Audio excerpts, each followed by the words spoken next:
Hello everyone, my name is Lindsay. Welcome back to my channel. Today I have a bit of a how-to for people who would consider themselves a bit extroverted. Before we go any further, if we haven't met before, my name is Lindsay. I make videos about pop culture with an emphasis on Broadway. So if that's your thing, please be sure to hit the subscribe button and hit the notification bell to be notified every time I make a brand new video. Now, times are hard because of... While lots of people are staying inside due to CDC recommendations to stay indoors to stop the spread and flatten the curve, other people are not. If you have an extroverted friend who just doesn't really know how to not get in their car and go drive to see their friend, here is a how-to for them. You ready? You ready? Okay, alright. Okay, step 1, stay inside.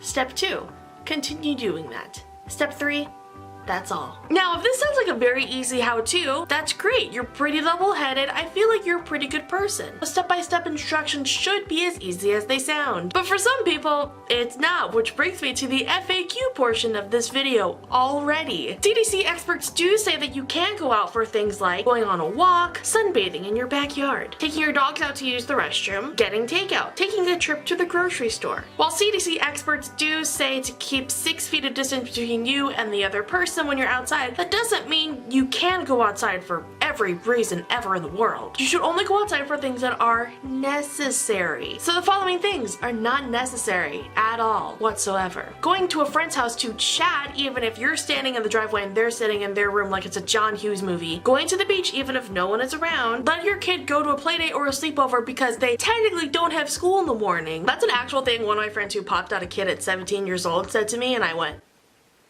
stopping by Target to splurge $30 on a Stranger Things shirt to feel something. Lifting weights at the gym even if you sanitize everything like you're Sheldon Cooper. Inviting friends over for game night even if you arranged all of the furniture to be 6 feet apart at all times. Going to church for communion because coronavirus is, quote, actually Satan. By the way, if you happen to hear about a church in California that recently held Palm Sunday services in person and they're planning to hold Good Friday and Easter services this weekend, that's a hop, skip, and maybe half a jump from where I'm standing right now. And a quick tangent, there was a lady in some article that was talking about this, and there was a churchgoer over there who was 78 years old. She's a 78-year-old woman, and she's like, I'm glad we can have church in person because it's good for people who have depression. I'm sure the same lady 2 weeks ago was like, depression's not real. Now all of this should be pretty obvious, but for some people I gotta spell things out for them. Oh, also, if you're out on a walk to get some fresh air, which you should, don't get offended if some person is trying to keep 6 feet of distance away from you because they're just protecting themselves from you, not because of you and however you are. It's because literally scientists told them to do so. And I shouldn't have to say all this, but I do. Because the other day I took my dogs on a walk and there was a guy and he started approaching me because he wanted to pet my dog. And then I turned around and backed away and didn't say anything, he was inviting me to go on a hike. Now granted, I probably could have said, oh no thank you, I'm trying to social distance. But I was just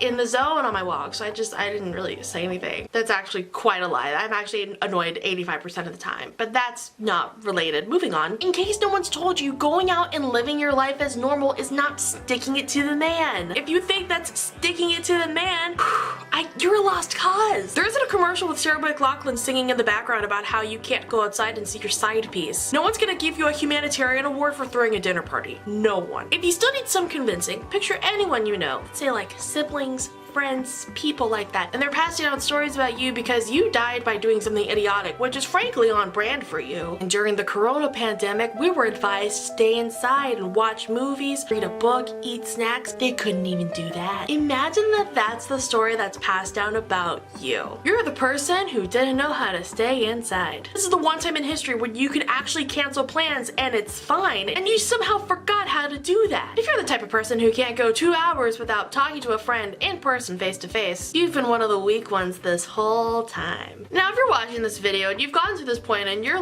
really upset at me for calling you out, good. I'm thrilled because that's the point. But in case no one told you or you're in a fetal position because you can't go out and see your boys, here's some fun alternatives, some fun activities you could do while social distancing. FaceTiming with friends. You know, FaceTiming, you know that thing that you do with your Bumble matches that catches them by surprise? Work out via a YouTube video. YouTube, you know, that one website where you go when you're at work and you're trying not to think about how you got a degree in communications, so you go on YouTube and you look up videos of pandas. Cook a meal. Cereal counts as a meal. ramen counts as a meal. 4 bottles of Bud Light jammed down at a bar is not. Stream anything. This is the time where you can go on Netflix and Hulu or Disney Plus, Amazon Prime, whatever you prefer, and you could stay there for hours and hours on end. We won't judge you if you watch all of The Mandalorian in 2 days. However, we will judge you for hosting a viewing party. Now, if you're wondering why your community shelter-in-place order has been extended for much longer than it was originally placed, I'll tell you why. It's because of you, you sad sack of disappointment and regret. The sooner you figure out how to read a book, scroll through Twitter, do a puzzle, bake bread, FaceTime, work out at home, and much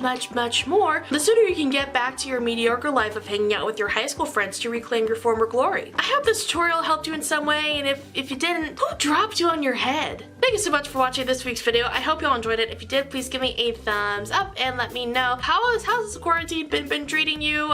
Frankly, I'm an introvert, so my routine hasn't changed at all, ever. So, but I want to hear how it's affecting you in the comments down below. I want to know your thoughts on all this. People not social distancing, because what the heck? It's so easy. I don't understand how people just like can't do it. Also, be sure to share with all of your friends, because we are all going through this. And be sure to share with all of your extroverted friends, so long as you don't get punched in the face. Actually, you can't, because of social distancing. Hey. Please be sure to subscribe to me and hit the notification bell to be notified every time I make a brand new video. I make new videos every Wednesday. You can find me on my social media down below, and I will see you all next time. Bye!